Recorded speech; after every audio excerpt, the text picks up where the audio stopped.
Okay, so firstly, I want to thank you all for giving me the opportunity today and for listening. I'll say that now, so if anyone manages to nod off, you got to hear that too. So I'm Kim. I've worked for Jaguar Land Rover for about 13 years now, and I am honoured to be standing here today to share my story with you all. When Trevor became plant manager at Halewood, he made it clear that he was a big advocate for the LGBTQ+, it's hard for me to say, community, and pride was something that he wanted to instill in Halewood. It was a welcoming notion and something that I absolutely wanted to be part of. When he asked me about what we could do as a plant better to support the LGBTQ+ community, I struggled. This wasn't just putting a flag up and ticking a box. It was much more than that. This was about the people we work with every single day. The people we have sat next to on break for 13 years, and sometimes the people we have seen more than we have our own families. This was about making our factory a safe, equal, open place for our people, not just the LGBTQ+ community, but for us all.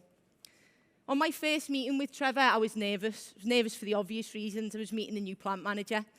But I was more nervous in case I didn't have the right answer. You see, I didn't have a story to tell, or a situation where I was discriminated against for being a woman or gay. I do appreciate that people do have their struggles for all different reasons, but I hadn't. I'm the 8th shift clerk for the body shop, and I work with a great bunch of people who accept me. I don't have a big coming out story to tell or a big grand reveal. I come to work, I am treated equally with respect, and I always have been. So I started to question, could I do this role justice? Am I the right person to represent diversity and inclusion because I didn't have a story to tell? And that's when I realised that that was my story. I realised that just because I haven't had a negative D&I experience, does that mean that I can't contribute?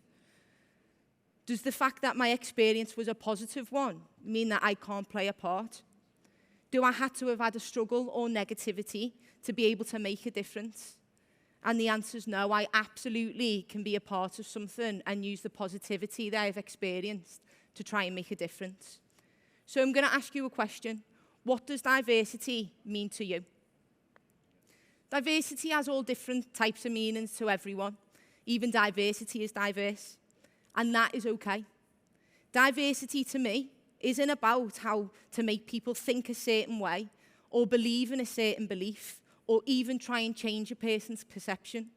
It's about being kind, open, and respectful that everybody has different beliefs and that we can coexist with no judgment, no animosity, and no prejudice. Because after all, the world would be a boring place, wouldn't it, if we were, in fact, all the same. I believe communication to be key in people's perception and understanding of diversity. Communication, I feel, is one of the most underrated tools of our society.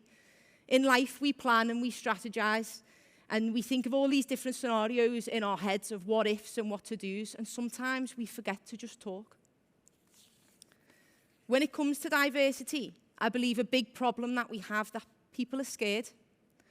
They're fearful of saying the wrong thing, so they take the easy route and step away. And in fact, we are then creating the divide instead of fixing it. And that isn't their fault. How are we supposed to move as a society if we fear speaking to one another? It's your right to have your own belief. It's your right to have your own opinion. Just make it an educated one. And the only way we can educate is if we communicate. If your educated belief is that a woman should not marry another woman, that is okay. Just don't discriminate against me because I believe it is okay. We need to be able to talk, discuss, and educate in a safe, respectful, kind way. People need to know it's okay to have their beliefs and views, but to be respectful to others for theirs. Someone approached me recently to talk about his thoughts on somebody who is transgender and competing in sports. We had a 10-minute chat and we shared our views in a respectful way. This is the first time I have experienced someone approaching me to talk about something like this, and it was such an encouraging moment for me. That 10-minute talk proved to me that as long as we are respectful, we can talk about our views. And more importantly, people want to talk. And it makes a difference.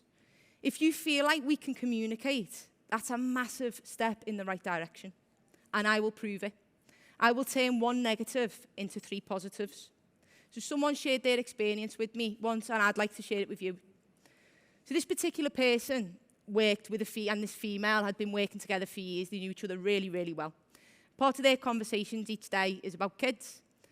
And this man said to this female, when are you going to have kids?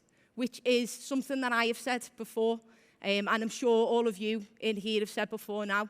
No harmful intent, no malice intended, other than to just simply show an interest in that person's life.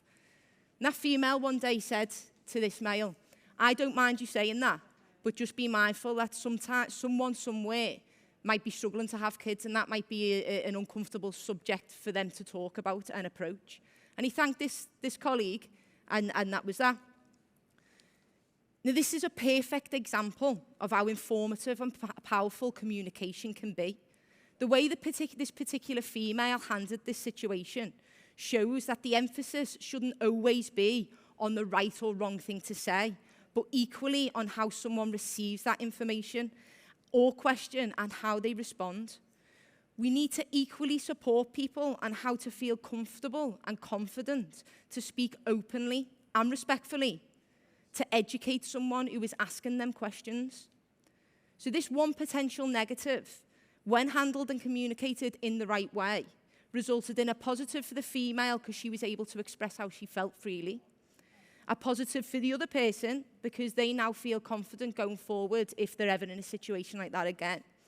And it's also showed them that if done in the right way, it's okay to express how you feel. And finally, it's resulted in a positive for me, as it shows that the process can work. As this is the same person that approached me talking about the transgender athlete in sports. That conversation and the way the female handled it was that important. It didn't make him shy away from talking about his views or asking questions. In fact, it encouraged him to talk more. And that is just how much of a positive impact communication can have, and how we can turn the negatives into the positives if and when we get it right. I also feel sometimes people can innocently overcompensate to show that they are diverse. I've had it a lot when people find out I'm gay. You know, my friend's friend of a goldfish's auntie is gay. Just to let me know that they're okay and make me feel included. You don't have to know someone somewhere who's got the same religion, gender, or sexuality to make them feel included. Again, this is an example. Our lack of communication can result in someone panicking, not knowing what to say, and saying the first thing that comes out of the mouth. You don't have to show you're diverse. It isn't a physical action. It's what you feel inside. There's a fine line between honesty and hate, and I wish I had the answer on how to combat that, but I don't. All I have is the experience and knowledge that I have gained in my life to try and educate others. So going back to that question that Trevor first asked me, what can we do as a plan to do better? My answer is simple. We need to make people feel safe and able to communicate respectfully, freely, and openly without fear of judgment. I could go around talking to every single person in this room about what it's like being gay or a female working in the motor industry. But what I want to know is what it's like to work with me and what you feel about me. Not a gay person, not a woman, just me. I don't want to be defined by my sex or sexuality. Yes, I am proud of who I am, but I don't want that to define me. I am Kim, mum to an amazing 3-year-old little boy, Reggie. I enjoy playing the guitar and going for walks up mountains, and I like boxing. I work hard to achieve things in life, and when I get recognised for that, it isn't because I'm gay, it isn't because I'm a female, it's because I am me. And that is what diversity is to me, just being accepted. And I'd just like to leave you with one more thought. My gorgeous little boy said to me a couple of weeks ago, Mama, everyone's different, aren't they? And that's okay. Now, if a 3-year-old can think like that, why can't we? Thank you for listening.